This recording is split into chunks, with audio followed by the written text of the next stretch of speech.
As we inch closer to Election Day, Donald Trump's rallies seem to get more chaotic by the day. The pressure is visibly mounting, and it's clear he's not just running for president, he's running to avoid prison. This fear is making him increasingly unhinged, and it's showing in every rally. It's not just our observation. His supporters also seem more bewildered and tired of his repetitive shtick. Tonight, we witnessed Trump implode on stage, stumbling over his words in a way that left the crowd stunned into silence, baffled by the bizarre things he was trying to say. It was a total mess, and we're diving into it all.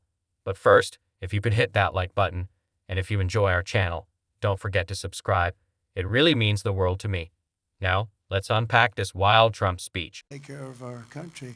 And now, of course, what's happening is you go to towns and cities all over the country, you can't have a hospital anyway because the migrants have literally taken over the beds, they've taken over the schools, they've taken over, your son has a seat in school and he no longer has it because a migrant is they're giving him, they're saying, you go first, the migrants go first. As I mentioned at the start of this video, we've seen Donald Trump struggle more and more with coherent speech.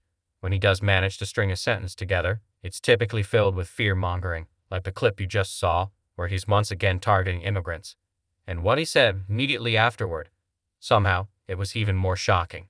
It's hard to believe, but Trump took it to a whole new level with an incredibly racist comment, as we can see in this next clip. People pouring in, and they can look at him and they can see trouble. They go, trouble, trouble, trouble, trouble, no trouble, trouble, trouble. They can look at him and they can see good or bad.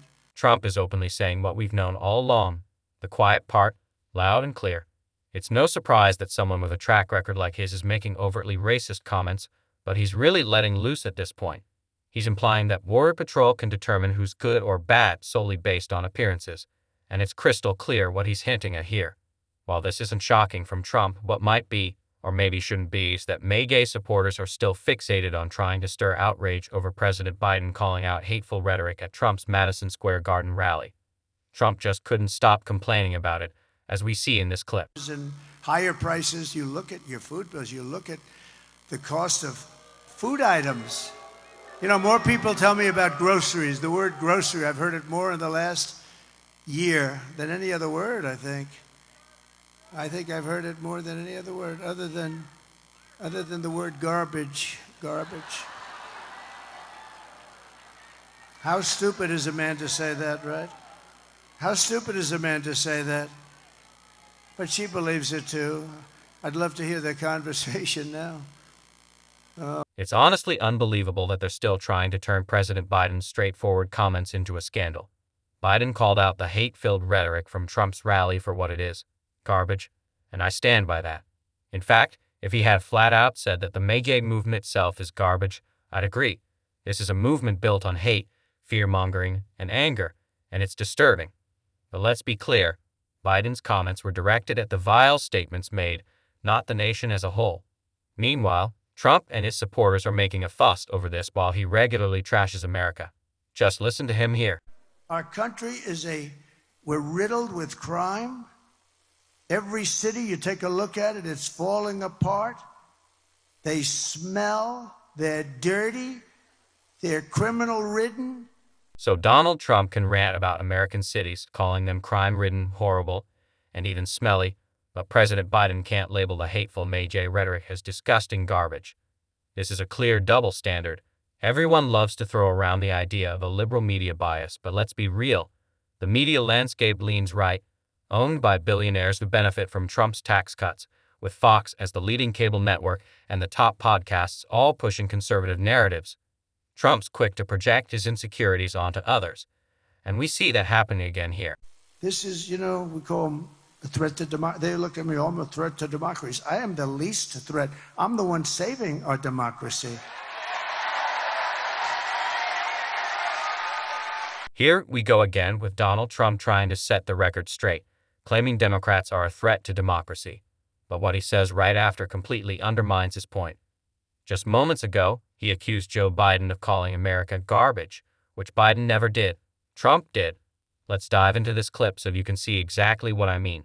Like me, I'm glad they love me. They should love me. And I love them. But I would do great.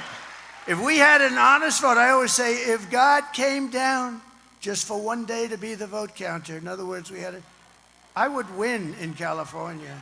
I would.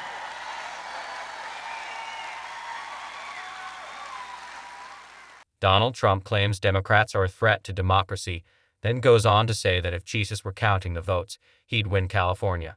This clearly suggests he sees something rigged in our elections. But isn't casting doubt on the legitimacy of our elections itself the threat to democracy, Donald? Obviously, he hasn't thought that through. He's just rambling nonsense. And as I mentioned earlier, even his own crowd is starting to go silent as he drifts further off script. Let's take a look at that moment. And the bigger they are, the better they sell. That's just the way it is. I got to change my whole philosophy if you don't vote me in, because I'll go back to building crazy buildings now and I won't be able to use windows anymore. No, they don't want windows. They don't want cows. They don't want anything. They don't know what they want, actually. Is this seriously where we are in the election? Trump is out here saying Democrats are coming for your windows and your cows. This is the kind of thing he's focusing on, and you can really sense the crowd's confusion and even frustration. And it didn't end there. Trump kept going with more of this bizarre talk right here. You know what her real goal is? $93 trillion. They don't want any more windows in apartments, no more windows. They'd like every building in Manhattan to be taken down and build a building with no windows in it. You have to be one of the greatest salesmen in the world to sell one of those apartments. I guess I have it wrong. I've always been known for having the biggest windows. I want those windows to be so big right down to the bottom of the floor. Trump just won't let go of this whole windows talking point. Is this actually going to be part of his closing argument? He doesn't seem to have a real closing argument, but it looks like he's set on this one. Once he latches onto an idea, he's relentless, repeating it over and over.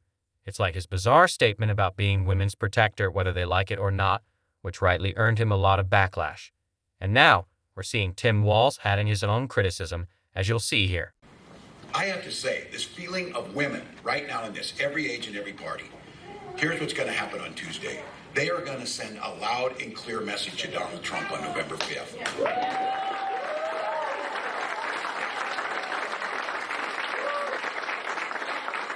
They're going to send that message whether he likes it or not.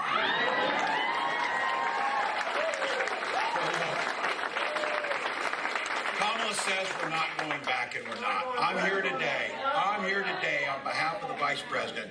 I'm here on behalf of folks across this country, humbly asking for your vote. We've got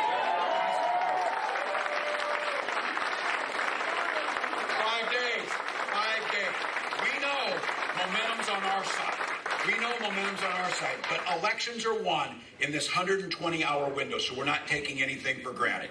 So this is the 120-hour pep talks, folks. This game. Honestly, I can't imagine a single rational person in America who sees Donald Trump as their protector or actually wants him back in that role. Sane is doing a lot of heavy lifting here. Sure, there are plenty of May-gay supporters who might feel differently, but it's a strong point made by Tim Walz. Kamala Harris is also emphasizing this message effectively, as you can see in this clip. And remember how we got here. Donald Trump hand-selected 3 members of the United States Supreme Court with the intention that they would undo the protections of Roe v. Wade, and they did as he intended. And now in America, 1 in 3 women lives in a state with a Trump abortion ban, many with no exceptions, even for rape and incest, which is immoral. And Donald Trump's not done. Did everyone hear what he just said yesterday? That he will do what he wants, quote, and here's where I'm going to quote, whether the women like it or not.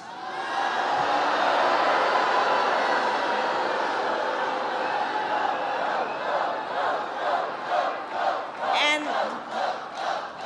we must vote, because this is the thing. You know, there's a saying that you got to listen to people when they tell you who you are, who they are. And this is not the first time he has told us who he is. He does not believe women should have the agency and authority to make decisions about their own bodies. This is the same man who said women should be punished for their choices. He simply does not respect the freedom of women or the intelligence of women to know what's in their own best interest and make decisions accordingly. But we trust women. We trust women. I really appreciate how the Harris campaign is presenting Donald Trump's rhetoric, highlighting not only his attacks on women's reproductive rights, but also his desire to act unilaterally, disregarding input from others. This is precisely what a second Trump administration would entail: terrible policies and a complete lack of accountability. His dictatorial tendencies and unpredictable nature are genuinely concerning, and that's why Kamala Harris is reinforcing this message, as shown in this clip right here. Former President Donald Trump has said that he would be a protector of women, whether they like it or not. What do you make of that, and how does that contrast with your views on women and their rights and needs? Well, I'll just speak on behalf of myself, but also the Americans that I speak with every day around our country, regardless of their gender, which is the majority of Americans believe that women are intelligent enough and should have and be respected for their agency to make decisions for themselves about what is in their best interest, and not have their government, and certainly not Donald Trump, telling them what to do. And his latest comment is just the most recent in a series of examples that we have seen from him in his words and deeds about how he devalues the ability of women to have the choice and the freedom to make decisions about their own body. This is precisely the conversation we need to be having in the final days of this campaign, and it's what we'll continue discussing on this show. If you'd like to support us, please hit that subscribe button and give this video a like, and if you're still with us at the end, feel free to drop a blue heart in the comments. Until next time, I'll see you soon.